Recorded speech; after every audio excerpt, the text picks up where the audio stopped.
అండి, welcome back to trade with Divi. నేను crude oil ఒక ట్రేడ్ తీసుకున్నానండి. ఇక్కడ ఎంట్రీ వచ్చేసి 235, స్టాప్ లాస్ 226 పెట్టేసి టార్గెట్స్ కూడా పెట్టుకొని వెయిట్ చేస్తున్నాను. నెక్స్ట్ క్యాండిలే రెడ్ క్యాండిల్ పడిందండి. ఆల్మోస్ట్ నా స్టాప్ లాస్ జస్ట్ 4 పాయింట్స్లో సేవ్ అయింది. అండ్ రిజల్ట్ చూడండి కాసేపట్లో. ఇక్కడ నేను చెప్పాలనుకుంది ఏంటంటే, మన స్ట్రాటజీ అది ఎందులో అయినా కావచ్చు, ఈక్విటీలో అయినా కావచ్చు, ఆప్షన్స్లో అయినా కావచ్చు, కమోడిటీస్లో అయినా కావచ్చు, ఇలా బ్లాస్ట్ అవ్వాల్సిందే. సో మనము ఎక్కడ స్ట్రాటజీ అనేది తీసుకుంటున్నామని కాదు, ఎలా మన స్ట్రాటజీ వర్క్ అవుతుంది అనేది ఇంపార్టెంట్ అండి.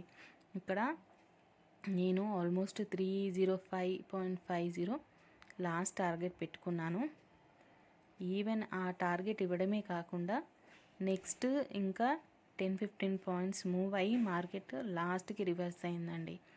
సో ఇలా మన పర్ఫెక్ట్ ఎంట్రీ అనేది కాదు, టార్గెట్స్ ప్లస్ ఎగ్జిట్ కూడా ఇంపార్టెంట్.